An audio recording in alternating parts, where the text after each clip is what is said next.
آپ یقین کیجئے جب میں نے یہ بات ہے وہ کھڑے ہو گئے اور دونوں آنکھوں سے آنسو شروع ہو گئے. اچھا. میں بھی حیران ہو گیا کہ یہ ان کو کیا ہو گیا. میں تو یہ سمجھ رہا تھا کہ ممکن ہے کمرے سے نکال دیں مجھے, کہیں کہ جاؤ تھرڈ سیکرٹری, اتنی سی معمولی سی بات کے لیے آئے ہو. جب وہ سنبھلے اور کھڑے رہی اتنی دیر, میں بھی اٹھ کے کھڑا ہو گیا. کہنے لگے میں احمدی ہوں, اور یوں بازو کر لیے. ماشاءاللہ. پتہ کون تھے؟ قاضی محمد اسلم صاحب کے بیٹے, اچھا ماشاءاللہ. جو کس زمانے میں پرنسپل ٹی آئی کالج کے رہ چکے ہیں, آپ جانتے ہیں, نام سنا. ان کے یہ بیٹے تھے. اور آ کر انہوں نے مجھے گلے لگا لیا. کہنے لگے میں سوچ ہی نہیں سکتا تھا کہ کوئی احمدی اس وقت میرے پاس میرے سامنے آ جائے گا. میں نے کہا میرے بھی یہی جذبات ہیں. اللہ تعالیٰ نے دیکھیں خلیفہ وقت کی دعاؤں سے ایک تو خیر انہوں نے فوراً منگوایا, چیزیں منگوائی, اس کو سٹیمپ لگائی, اس کو وہ کیا, اسٹوڈنٹ اپنے ہاتھ سے لکھا, اس کے اوپر سٹیمپ بھی لگائی, اور 2 دن اپنے گھر لے گئے. کہنے لگے بچے آپ کو چھوڑیں گے نہیں, کہ ہم نے تو ایک عرصے سے کوئی آمد نہیں دیکھا ہے. تو یہ بات بھی میں بتانا چاہتا تھا. اللہ تعالیٰ کی یہ چونکہ تائید النصرت ہے. عجیب, میں بتاتا ہوں آپ کو کہ خلیفہ وقت کی جو دعائیں ہیں, مطلب آپ ذکر فرما رہے تھے کہ مقالہ جو آپ کو ملا وہ اس کا ٹاپک جو تھا وہ قرآن. جب ایم اے ہو گیا وہ سب کچھ ہو گیا, اس کے بعد اس کے لیے جب تجویز ہوئی, میرے استاد تھے, ایک بنیادی ہوتا ہے استاد, باقی 3 یا 4 ہوتے ہیں, لیکن ان کے ساتھ برائے نام ہوتا ہے, وہ صرف ایک کے ساتھ تعلق مستقل رہتا ہے. ان کے پاس بیٹھے تو انہوں نے کہنے لگے کہ کچھ عرصے کے بعد داخلہ ہو گیا, لیکن یہ فیصلہ نہیں ہو رہا تھا کہ کیا ہو, تھیسس کا عنوان کیا ہو, ٹاپک کیا ہو. تو ایک دن باتوں کہنے لگے کہ میں نے محسوس کیا ہے آپ کو عربی آتی ہے اور کہیں سے آپ نے عربی سیکھی ہے. میں نے فاضل تو کیا ہوا تھا پاکستان سے, شاید تو ان کو نہیں معلوم تھا. میں نے کہا جی میں نے عربی سیکھی ہے اور میں عربی جانتا ہوں, عربوں کے ساتھ عربی بولتا بھی ہوں. کہنے لگے آپ یوں کریں, ڈکشنری لکھیں, عربی ترکی ڈکشنری پر کام کریں. کیسے اللہ تعالیٰ بنیاد فراہم فرما رہا تھا قرآن کریم کے ترجمے کے لیے. اب جو آدمی تھیسس لکھتا ہے, خاص طور پر پی ایچ ڈی کا, ڈاکٹریٹ کا, اس کی تمام توجہ ظاہر ہے کہ تھیسس کی طرف ہوتی ہے, لیکن میری توجہ آج تک اس کا اثر بھی ہے لغت کی طرف زیادہ ہے. یعنی حیران کن, یعنی میں نے جیسے پچھلے پروگرام بتایا بھی تھا کہ سب سے پہلی انہوں نے کہا کہ پہلے تو عربی ترکی لغات جو ہیں ان کا آپ تعارف کروائیں. دنیا میں کب یہ نظام شروع ہوا, لغت کا علم ہوتا ہی کیا ہے, ڈکشنری کسے کہتے ہیں, لغت کا لفظ کہاں سے نکلا ہے. تو اگر آپ چاہیں تو میں تھوڑا سا آپ کو دلچسپی کے لیے بتاتا جاؤں. لغت کا لفظ جو ہے وہ لغا یلغی اور لغا یلغو دونوں طرح استعمال ہوتا ہے. لیکن اگر یلغو ہو, یہ جو عربی جاننے والے وہ جانتے ہیں, اس کے معنی نیگیٹو شکل میں بات کو زبان سے نکالنا, اور لغا یلغی سے اگر ہے تو پھر مثبت رنگ میں, پازیٹیو رنگ میں, اچھے رنگ میں کلمات کو زبان سے نکالنا, اس کو لغت کہتے ہیں. جب ڈکشنری بنتی ہے, لغت کی کتاب بنتی ہے, تو اس وقت جو ہے اس کو مختلف اس کے نام رکھتے ہیں, بعض لوگ قاموس بھی کہتے ہیں, بہرحال وہ بات کی باتیں ہیں. تو الفاظ کے مجموعے کو ایک جگہ بین دفتین یعنی کتاب میں اکٹھا کر کے اس کو بیان کرنا, اس کے معانی بیان کرنا, یہ تو لغت ہوئی. پھر میں حیران ہوا جب اس میدان میں آیا کہ اس قدر وہ ہیں, قسمیں ہیں. مثال کے طور پر خود لغت جو ہے اس کی ترتیب وہ بھی الگ ہے. کتاب العین میں نے بتایا تھا, خلیل بن احمد کی کتاب ہے, جو یہ مخارج جو ہیں اس کے اعتبار سے انہوں نے پہلا لفظ جو ہے عین سے لکھا ہوا ہے, نام بھی کتاب العین دیکھ لیں. اسی طرح اب اس کے بعد جو ہے یہ علامہ جوہری نے جو کتاب لکھی ہے, الصحاح ہے اس کا نام, لیکن آپ آخری حرف کے آخری یعنی لفظ کے آخری حرف کے اعتبار سے, مثلا نور کا لفظ جو ہے یہ آپ کو رے میں ملے گا, یعنی رحمت کا لفظ آپ کو تے میں ملے گا وغیرہ. پھر اس کا بڑی کتاب سمجھی جاتی ہے الصحاح فی اللغہ جو ہے یہ علامہ جوہری کی, اور اس کے بعد پھر لسان العرب ہے یا قاموس ہے یا اس کے بعد پھر منجد یہ لوئس مالوف ایک عیسائی ہے، اس نے یہ کتاب لکھی ہے. تو بہرحال تو یہ لفظ کے لحاظ سے، کلمات کی ترتیب کے لحاظ سے ہے، ایک ٹاپک کے لحاظ سے بھی ہے. بعض لوگوں نے یوں لکھا ہے، سمندر اوپر نام لکھ دیا ہے البحر، تمام وہ چیزیں جو سمندر سے متعلق ہیں اس کو اکٹھا کر دیا ہے، ہزاروں نام، اس کے آگے نام لکھے ہوئے ہیں. ٹھیک.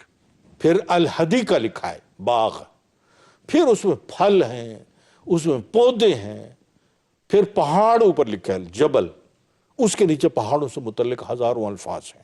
یہ ایک ترتیب ہے، اپنا اپنا انداز ہے. بعض لوگوں نے لغت جو ہے وہ 10 زبانوں میں بھی لکھی ہے.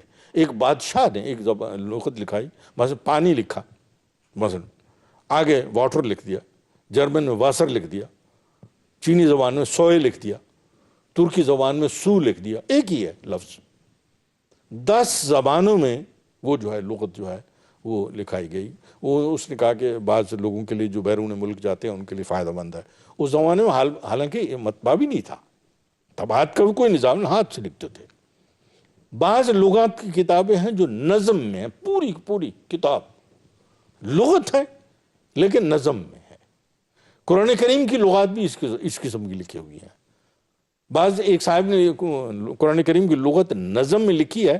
وہ کہتا ہے کہ میں پتہ نہیں چائنا کے قریب سے کہیں چلا اور پیدل اونٹ اپنا ملازم کے ساتھ وہ نکلا اور مکے تک جاتے ہوئے آدھے قرآن کی لغت اس نے لکھی، یعنی لکھوائی، ڈکٹیٹ کی ہے، یوں کہہ لیں. بہرحال ممکن ہے دوست جو سننے والے ہیں ان کے لیے بات مشکل ہو، فائدہ مند ہوگی، فائدہ مند بھی ہوگی، مشکل بھی ہے. اس لیے صرف یہ بتاؤں کہ اس کے لیے یہ ہے کہ دنیا میں مختلف قسم کی لغات، عربی کی بھی، ترکی بھی، جتنی بھی زبانیں ہیں اور بھی ہوتی ہیں، لیکن اس کے انداز، اس کا ترتیب، اس کے حروف کی ترتیب، اس کے لفظوں کی ترتیب، اس کے ٹاپکس کی ترتیب، یہ الگ الگ ہوتی ہے. آپ کی خاص دلچسپی کا موضوع لغات جو ہیں وہ ہے اور آج تک طبیعت پہ ہے.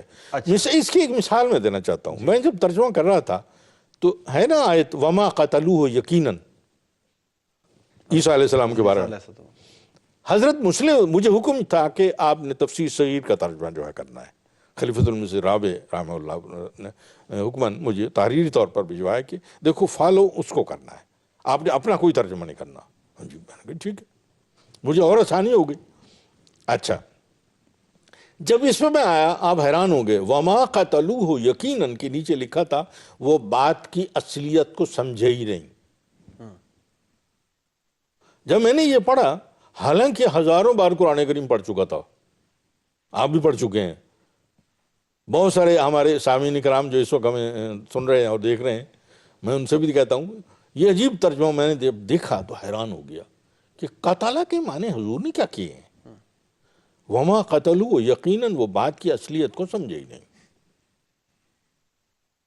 میں اس وقت تاریخ جدید کے قریب ایک ہوتا تھا، ربوہ کی بات کر رہا ہوں، ایک جگہ مجھے دی گئی تھی، وہاں بیٹھتا تھا اکثر. تو میں اس کے قاضی محمد نذیر صاحب مرحوم زندہ تھے، ان کے پاس چلا گیا. میں نے ان سے یہ بات کی، وہ حیران ہو گئے. تو مجھے کہتے ہیں کاکا قرآن تو بھی بڑا پڑے ہے، ترجمہ پہلا ہی ہے، پہلی دفعہ دیکھ رہا ہوں. سب کو بڑا عجیب لگا کہ قتلہ کے معنی بات کی اصلیت کو نہ سمجھنا. وما قتلوہ یقیناً، انہوں نے بات کی اب حضرت مسلم موعود نے، اب سب کہیں مجھے، کئی دوستوں سے میں نے اس کا ذکر کیا، انہوں نے کہا جی سمجھ نہیں آئی. میں نے کہا میں اس کا ترجمہ کروں گا تو صحیح، یہی بنوان کرنا ہے جو مجھے حکم ہے. لیکن ایک صاحب نے مجھے کہا، اب بات وہی لغت کی آ رہی ہے، مجھے کہتے ہیں کہ سہا جو ہے نا اس کی علامہ جوہری کی عظیم الشان لغت کی کتاب ہے، آپ اس میں دیکھیں، آپ حیران ہوں گے. حضرت مسلم موعود رضی اللہ تعالیٰ عنہ کے مطالعے کی گہرائی اور علم کے توغل یعنی گہرائی کی، جب میں نے قتلہ کا وہ مادے سے دیکھنا شروع کیا، بالکل آخر بھی لکھا ہوا، علامہ جوہری لکھتے ہیں اس کے معنی ہیں قتلہ اے لم یفہموا شیئا، بات کو سمجھے ہی نہیں، اس کا فہم نہیں ہو سکتا. میں حیران ہو گیا کہ 333 ہجری میں قریباً یہ کتاب لکھی گئی یا اس سے پہلے کہیں، لیکن اب تک موجود ہے، چھپتی ہے، عربوں میں موجود ہے یہ کتاب. تو حضرت مسلم موعود رضی اللہ تعالیٰ عنہ کے علم کی گہرائی دیکھیں آپ، تصور نہیں کیا جا سکتا اس کو. کہ ہاں تصور بھی آدمی نہیں کا. اور اس طرح بہت ساری وہ تھیں، بلکہ 28 جگہیں ایسی تھیں. جب میں لندن آیا تو حضرت صاحب سے عرض کیا، حضرت صاحب کا پیغام آیا کہ میرے پاس آ جاؤ. حضور لندن آ چکے تھے. میں پوچھنا ہی بلکہ یہ چاہ رہا تھا، جزاکم اللہ، آپ نے شروع کر دیا جی. کہ ذرا تاریخ کو درست انداز میں صحیح. ترتیب سے چلتے. آپ کو ترجمہ قرآن کریم کا ارشاد کب ہوا حضور کی طرف سے، اور اس کی کیا صورت بنی؟ وہ میں نے پہلا جب ترکی سے یہ ڈاکٹریٹ کر کے پی ایچ ڈی کر کے گیا، حضور وہیں تھے، خلیفۃ المسیح رابع. اب خلافت رابع شروع ہو اب رابع ہو چکی حضور. بلکہ اس سے پہلے چھوٹی سی بات یہ بھی کرتا چلوں کہ خلیفۃ المسیح ثالث جو ہیں ان کو میں اکثر چونکہ خط لکھتا تھا، دعا کے لیے کہتا تھا. ایک دن خط آیا، میرے خط کا جواب یہ پرائیویٹ سیکرٹری صاحب نے لکھا، لیکن کونے پہ حضور نے اپنے ہاتھ سے لکھا ہوا، بالکل کونے میں، تم کب آؤ گے؟ اتنا ہی. میں نے پڑھ لیا. میں نے کہا اچھا. میں نے عرض کی کہ حضور والا تھیسس تو کمپلیٹ ہے. اب وہ سارے جبے وغیرہ پہن کے جو بیٹھتے ہیں وہ ایک تقریب ہوتی ہے، اس میں میرا تھیسس پیش ہوگا، اور 5-6 اساتذہ ہوتے ہیں، وہ لمبے لمبے جبے اور عجیب ٹوپیاں پہن کے. ہاں وہ تقریب ہے.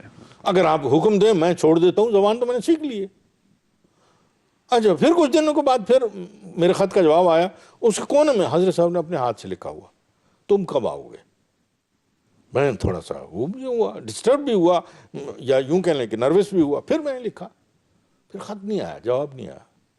کیا جواب آیا؟ کہ حضور کا انتقال ہو گیا.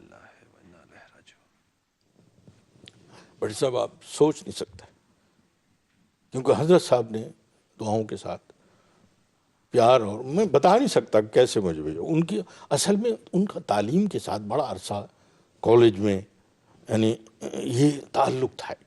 اور وہ مجھے کہا کرتے تھے کہ ہم دارالترجمہ بنائیں گے، ایک بہت بڑی بلڈنگ بنائیں گے، German department, Turkish department, French department, English department, Hindi department. اور کہا کرتے تھے تم دیکھنا میں بہت بڑی بلڈنگ بنواؤں گا. ایک دن بڑی تفصیل سے ہم بیٹھے، کبھی کبھی بلا لیتے تھے، باتیں کرتے رہتے تھے.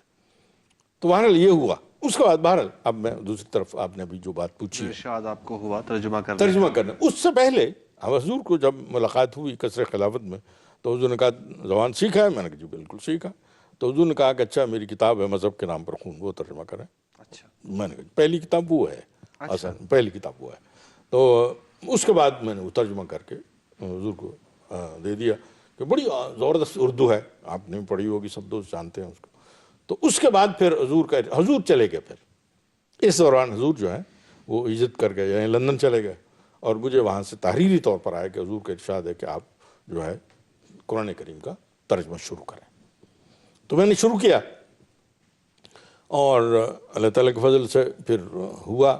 یہ ارشاد آپ کو ساتھ ہی موصول ہوا کہ تفسیر صغیر کا ترجمہ کرنا ہے، اپنا علیحدہ سے نہیں؟ اسی میں یہ تھا کہ آپ ترجمہ کریں گے لیکن تفسیر صغیر کو فالو کرائیں گے. ٹھیک. یعنی ترجمہ، یعنی دیکھیں نا، یاد رکھیں ترجمے کے جو ہے نا خصوصاً قرآن کریم کے لیے، اب دنیا میں ہمیں دوست سن بھی رہے ہوں گے، دنیا میں قرآن کریم کے تراجم ہو رہے ہیں. 70-75 کے قریب غالباً ہمارے تراجم شاید ہو چکے ہوں گے، یا 80 کے قریب، مجھے یاد نہیں پوری طرح. اس میں ایک بات یاد رکھیں، 2 زبانوں میں کمال ہونا ضروری ہے. مثلا قرآن کریم کے لیے عربی میں، اور اس زبان میں بھی جس زبان میں آپ قرآن مجید کا ترجمہ کر رہے ہیں. ٹھیک ہے، بہت شکریہ. مطلب میرے لیے نہایت مشکل ہو جاتا ہے اتنی خوبصورت گفتگو کے تسلسل کو توڑنا اور بلکہ اس کی جسارت کرنا. لیکن ناظرین محترم، وقت محدود ہے اور اس میں ہمیں یہ پروگرام جو ہے اس کے سلسلے کو ختم کرنا ہوتا ہے. انشاءاللہ تعالی مجھے امید ہے میری طرح آپ بھی مولانا کی گفتگو سے جو کسب فیض فرما رہے ہوں گے، اور بہت ساری چیزیں جو ہیں ہمارے لیے اس میں سیکھنے کی ہیں. انشاءاللہ تعالی یہ سلسلہ اگلے پروگرام میں بھی جاری رکھیں گے. اللہ تعالی حافظ و ناصر. السلام علیکم ورحمۃ اللہ وبرکاتہ. جہاں تک نہ پہنچی ہو آواز وہاں جا کے قرآن سنائیں گے ہم. ما كان محمد أبا أحد من رجالكم ولكن رسول الله وخاتم النبيين.